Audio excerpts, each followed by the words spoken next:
Well, the unbelievable happened. The Mets went from sweeping the Phillies to dropping 3 of 4 to the Marlins.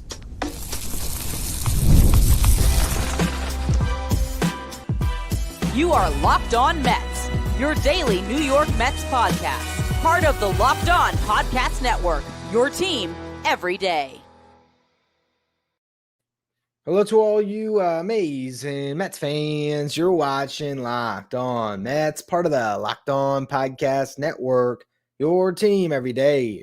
I'm your host, Ryan Finkelstein. I've been covering the New York Mets on this show since the 2019 season. So on podcast covers the Mets 7 days a week throughout the regular season. Want to find some of my written work, you can do so over at justbaseball.com, where I work as the editor-in-chief. Well, the Mets finish off a 4-3 homestand, which doesn't sound that horrible, but when you consider the beginning of the homestand was a 3-game sweep over the Phillies that really energized the fan base, seemed to energize the team. You had Phillies fans jumping off a bridge going into their series on Thursday because they could not believe that they went into New York and once again got handled by the Mets. You just felt like all of a sudden a division race was back on, and you saw 4 games against the Marlins, and you thought, all right, well, the Mets should be able to win this series at least. And you started to think about being a little bit greedy and wondering, could the Mets really catapult themselves back into the NL East race by even continuing a winning streak through the whole homestand? I mean, if the Mets are going to compete in the National League East, and this series almost feels like the death nail, but baseball is wild with its twists and turns, so I still won't give up on August 31st. At the same time, if you're going to make it a run, you need to grab momentum and you need to put together some winning streaks. And you had an opportunity after sweeping the Phillies to beat up on a bad baseball team. But the thing is, while the Marlins are not the best of baseball teams, well, they don't have the most talent, that is a team that's been competing in every series all year long. And so you have to show up ready to play, because if you aren't, and you're sloppy defensively as the Mets were all series long, if your starting pitchers are consistently behind in counts as David Peterson and Kodai Senga were this weekend, you get yourself into a position where they can take advantage of all your mistakes, they can out-grit you, and they can embarrass you. And that's what happened as the Mets were booed off the field by their fans as they lose the 4-game set to the Marlins. Game 1 of the series, 5 unearned runs. 5 unearned runs due to that defense. Should have won that game. David Peterson, his worst start of the season on Saturday. And you reset the game, though. You came all the way back. You clawed back. You tied it. And you couldn't finish the job. And then on Sunday, Kodai Senga just did not have it. And it's pretty wild because the first inning, you could tell he didn't have it. Just falling behind on a lot of hairs. The first batter he faced, Xavier Edwards, he struck him out, but then fell behind on the next guy, walked him, Jacob Marcy, fell behind the next guy, gave a base hit, fell behind on the next guy, gave up a sacrifice fly, was able to get out of that inning with only giving up 1 run, but you definitely saw some red flags of, okay, this might not be Senga's day. Goes down the second inning, strikes out the side. You're thinking, well, okay, maybe he is going to be able to figure this thing out because this stuff is still good. The issue with Senga, which we'll talk about more in the next segment, it's command and confidence. Those are the issues. He's still sitting 95, and that ghost fork is still nasty. He got 11 swings, 8 of them were whiffs. I mean, it's still a tough pitch to hit, but it's command, it's falling behind, it's confidence. Third inning, gets a couple of groundouts, so he's actually almost through the third, having only given up 1 run, where it would have been to the point where you start to say, oh, maybe Senga's figured something out, gives up a double, then a 2-run homer. Now, those are hitters you cannot take lightly. Jacob Marcy doubled, and Agustin Ramirez hit the homer. Those are some good hitters that are, young rookies in the Marlins lineup who can definitely hurt you. And he just gave him some pitches to hit. Then he gets a strikeout to get out of the third. Fourth inning, gives up a double and a base hit that scores a run before he gets a double play ball. Pete Alonso able to touch first base and get somebody in a rundown. So they're able to get through that 4th inning. 5th inning, he ends up giving up a double, a bunt base hit. There's a wide throw by Brett Beatty that allows the run to score. Gets a fly out, picks up his 6th strikeout of the day, issues his 2nd walk, and gets pulled for Brandon Waddell, who gets the final out of the 5th and then finishes off the game for the Mets. So Waddell really does save the bullpen. There's one thing you could say about this series: Waddell and Devenski coming up from Syracuse on the taxi squad basically just saved this team. And you're going to see a lot of guys that are going to be coming up to fill that role as the roster will expand tomorrow, where the Mets will be to roster another pitcher. So they're going to be able to cycle through these guys. I'll be curious to see if they will send Waddell down, because then you lose him for 15 days unless there's an injury.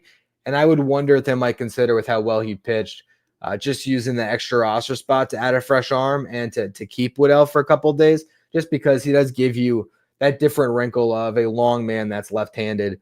And he's pitched really well in that role this year. But bottom line for the Mets, Kodai Senga was not good. And then on the other side of it, Sandy Alcantara was. I mean, he was throwing gas all game, touched 100, was sitting 98, 99, pounding the strike zone, just fastballs, either the two-seam or the four-seam, getting the ball on the ground, making it tough on Mets hitters. And he walked one across 7 innings pitch, gave up 4 hits. And then he hit Mark Vientos, which led to a little, you can't really call it, it led to the benches clearing and then everyone talking in the middle of the field.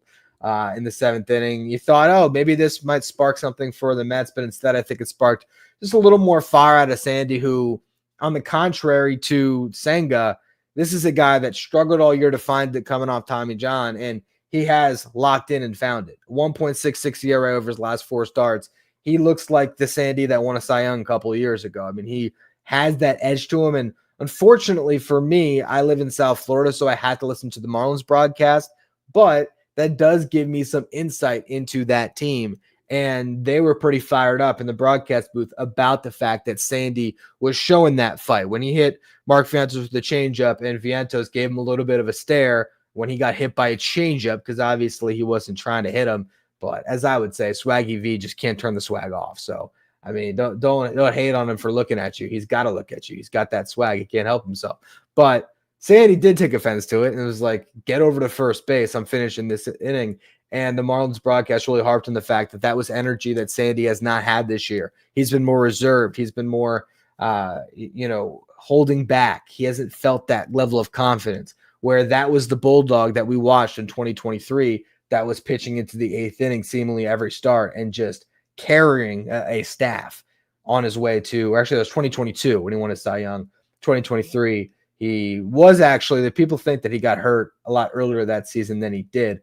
He was a big reason the Marlins made the playoffs. Even though he had a bad year, just ate up a ton of innings and still, again, brings that Bulldog mentality to the mound. Kodai Senga right now is a poodle. He's a chihuahua. He doesn't have that bite to him. He's not confident in his stuff in the zone. And ultimately, that's the issue right now. And again, we'll talk about it more in the next segment. But as far as this series goes, the Mets just let one get away. I mean, they had their opportunities. They should have won that first game.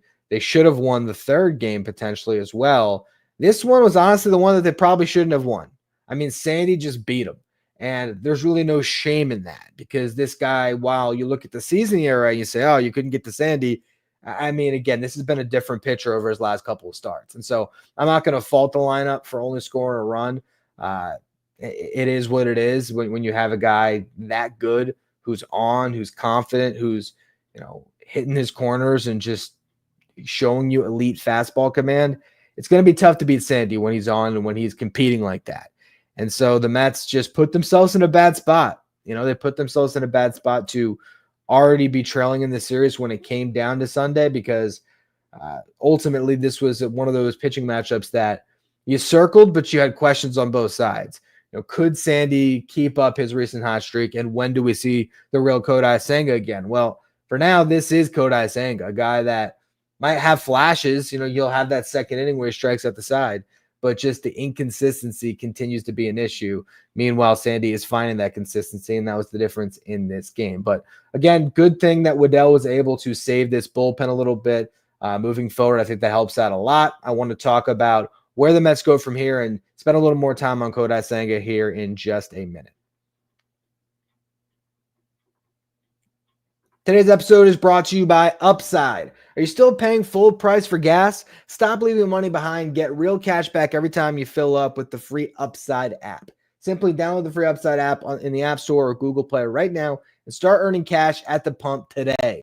Use my limited time promo code SEASON to get an extra 25 cents back per gallon on your first fill up. You can make up to $300 a year just from buying the gas you already needed. At first, I thought it was too good to be true, but it's actually totally legit. Real people are getting paid just to make their daily commute, and you can too. Plus, you can cash out anytime to your bank account, PayPal, or with an e-gift card like Amazon or from some other brands. Don't let this offer drive on by. Download the free Upside app now using my limited time promo code SEASON for a limited time 25 cents per gallon bonus. That's promo code SEASON. Offers vary by user and location. Go to upside.com for terms and conditions. If you're watching the live stream on YouTube right now, do me a favor and hit that subscribe button. Help us get closer to our next goal of 15,000 subscribers.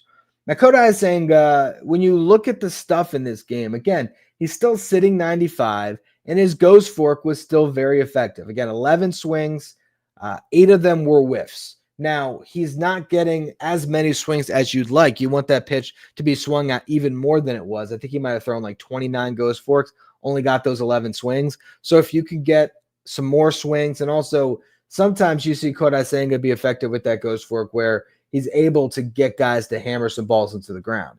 And that would be another thing, to be able to use that pitch a little bit more. I think the problem right now for Kodai Senga is he doesn't always have the best feel for it. And so while the movement is good, it comes down to command. When he has that ghost fork on a string where it starts, at the belt and drops just below the zone, you're in a really good spot, right? And then he has the ability to start a fastball at the knees, and they think, oh, this thing is going to drop, and it's a fastball by you by the time you might adjust to it. So it's command, it's confidence. These are the things that Kodai Senga is lacking. He clearly does not have confidence in his stuff in the zone. Too many times you saw him falling behind in counts, and those were always the at-bats that killed him. When Kodai Senga was getting ahead, when he was getting a first pitch strike, he was putting himself in a position to either strike out a batter, and he still struck out 6, which was not bad for the day, or he's able to get that contact. But the other problem is there were other instances where he did get burned first pitch, and it's because of the command. So you want him to attack, but you don't want him to attack with a fastball right down the middle or get me over cutter right down the middle, because those are pitches that batters can still do damage on. I mean, they might be looking simply at middle as the only zone they're going to swing at. Anything that looks a little bit below that, they might be just taking because they're nervous about a first pitch ghost fork or something. So they might be identifying anything at the knees. Okay, we're not going to swing at anything at the knees, and we're not going to swing at anything at the letters, just in case it's the fastball up and out of the zone. And if your first pitch, if you can't locate either up at the top of the zone or at the bottom, and your first pitch to get that first pitch strike and not fall behind is right down the pipe, that's the zone they're looking in, and they can hammer you. So I just think Kodai Senga at this point is in a really bad spot. I think between the ears more than anything else, and then just refining that command. And I think those things obviously go hand in hand. Once he feels like he has his command back, once he has that confidence again, then all of a sudden, everything will fall into line. But he needs to trust his stuff in the zone more. And so it's, maybe it is starting off with more ghost forks and just, trying to throw that pitch for a strike a little bit more. Maybe it's, really honing in on being able to locate cutters at the bottom of the zone. So even if guys are swinging at it, you can bury the ball a little bit under their barrel and get those ground balls. He just has to figure out something that he can attack with early in counts. He has to find something he's confident in early in counts. But when he's nibbling, when he's trying to get that first pitch chase, I mean, if I'm a batter, I probably, the way Kodai Senga has been throwing the baseball, I might be just looking till I see my first strike at that point. So these are the things that Kodai Senga has to clean up. The reality is this stuff is still generally good, as far as I don't think that health-wise he doesn't have it. I don't think he's getting tired necessarily in starts the way Sean Manaea is getting tired in starts. I thought Kodai Senga probably could have finished that 5th inning. And if they wanted to make him wear it, I think they probably could have. And he might have been able to go back out there and still sort of find his way through an inning. And maybe if he's on facing the bottom of the lineup, I don't remember exactly where the Marlins were at that point in the game, Like, you never know. I don't think that he looked terrible, but there's just that confidence that is lacking. And let's see, he threw 75 pitches. So that's the thing. He still has the ability to be rather economical on the mound and still eat some innings. It's pretty wild, as bad as he's been lately, that his ERA is still just sitting at 3.02. That's a testament to how good he was earlier in the season. And because that was still this year where he was that good, I don't think you just write him off and say, we got to just Phantom IL Kodai Senga and just get him out of the picture. But they definitely have to try something. And I've talked about this on the show this morning for those of you who watched today's edition of Locked On Mets. Bringing up Brandon Sproat after he had another great start last night in Syracuse, 7 shutout innings. I think the Mets now have to lean into their youth and trust right now what's working for them, which is playing behind these top prospects that are giving the whole team life. So getting Brandon Sproat into the mix is something the Mets are going to have to try to figure out here. How do you do it? Well, I said on the show this morning, they should have Brandon Sproat pitch in Cincinnati on Sunday. And what that does for Kodai Senga is it basically gives him this whole next week off. He would not pitch until Monday in Philadelphia. Now, yes, that is putting Kodai Senga into that big series. But you know what? Maybe that adrenaline will do something for him. Maybe it won't. But to me, I think it makes sense because, for one, it allows you to get Sproat into the rotation. And two, it allows you to put Clay Holmes into the bullpen. Clay Holmes is going to start on Wednesday. If it was up to me, what I would be doing is I'd be having Sproat on Sunday, which then means Clay Holmes would make his final start of the season on Wednesday.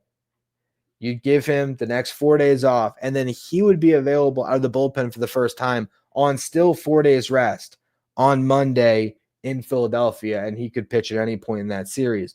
But then it would give you a counter. If Kodai Senga looks like trash, you can get Clay Holmes up and ready and then maybe drop him into that first game of the series. I think it's the best way the Mets can navigate their pitching staff right now, to try to give Senga a lot of rest in between starts, give him some time to throw a couple of bullpens, maybe figure some things out.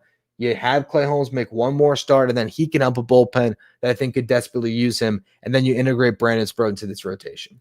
Now, one last thing I want to close the show with, and then I'll have obviously a full show for everybody tomorrow morning, sort of setting the stage for the road trip that's coming up, because it's a huge road trip. The Mets are going to play a good team in the Detroit Tigers to start off the week. They finally get an off day on Thursday, and then they're going to Cincinnati to play the team that's chasing them right now in the wild card race that did win on Sunday, who's now 4 games back at the Mets. So a couple of big series against some good teams.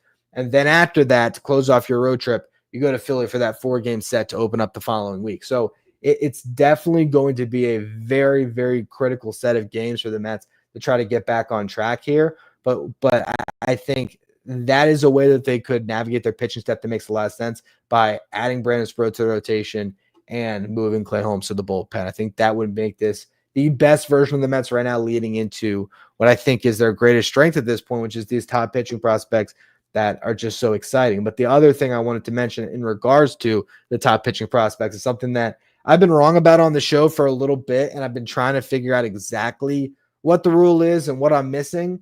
And that is in regards to rostering pitchers by the end of this month so they're eligible for a postseason spot. So for those of you who've been listening to the show for a minute, you know, I've alluded to the fact that the Mets would have to add Brandon Sproat and or Dylan Ross to the 40-man roster by the end of this month so that they're eligible for the postseason. What I did not realize is the loophole in the rule that was eluding me, which basically means that as long as the player's in the organization through or before September 1st, they're eligible for the postseason. So the letter of the law does suggest, yes, you have to be on the 40 or the 60-day IL. But if you have a player that was in the organization before September 1st that was not on the 40-man yet, so a prospect, you can add them to the roster by putting a petition in to the commissioner's office. So it's not a petition that, you know, it's like a case-by-case basis where it's going to be heavily scrutinized. The petition simply is you will have a player who joins your roster that's replacing a guy that's on the 60-day IL and has been there for 60 days. So, for example, the Mets can call up Brandon Sproat for that start that I'm talking about on September 10th next. Let's see, is it 10th?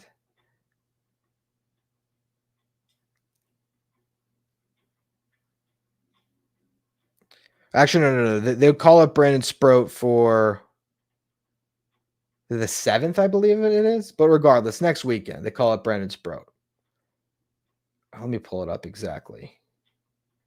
Where do I have him here? Yeah, okay, so it would be the 10th. Geez, no. The 7th. Okay, the 7th. Yes, they'd have him pitch the 6th or the 7th. Okay, they didn't have him pitch in front of David Peterson or after David Peterson next weekend. So if they did that, yes, he's being added to the roster after September 1st. But at the end of the season, if Brandon Sproat had pitched himself into the conversation to be part of the playoff roster, they could simply say, we want Brandon Sproat to replace AJ Minter and be eligible for the postseason. AJ Minter has been on the IL for way more than 60 days, so you can then make that move. So it's actually a lot simpler than I thought it was. Same thing can go for Dylan Ross. So just because these guys aren't on the roster yet, that does not mean that they're excluded from postseason eligibility. It just means you have to put in a petition, which would get granted based on that stipulation. So the Mets can still make moves. That's the good sign here to try to bolster this rotation.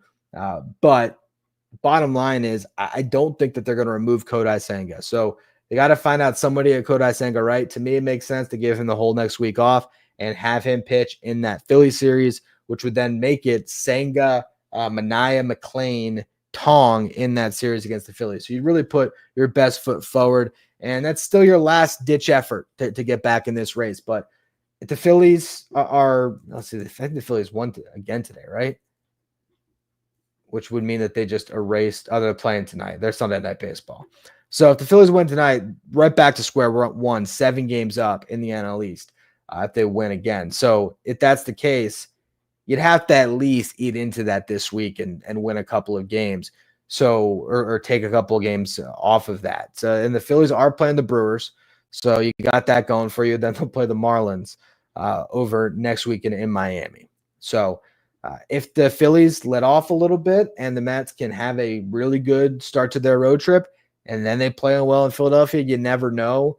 But by the end of this 10-game road trip, I think we're going to have a pretty clear understanding if the Mets have any chance in the division or if it's simply just trying to fend off all the teams that are gunning for them in that wild card race, whether it's the Reds, the Diamondbacks, the Giants, the Cardinals. I mean, all these teams are theoretically still close enough so the Mets cannot slip and have a bad September. They had a brutal August. They had a brutal June, but their July was pretty good in between those. So maybe they bounce back this month, get some better pitching, and the hitting continues to be one of the best lineups in baseball as it has been, and the Mets can get on track again in Detroit. But rough series against the Marlins, flush it, and move on. I appreciate all of you who tuned into the live stream. Again, I'll have a full show tomorrow, setting the stage for that road trip, giving you a look into everything going on with the Mets. Also, we'll look into Francisco Alvarez, who was playing in Syracuse today.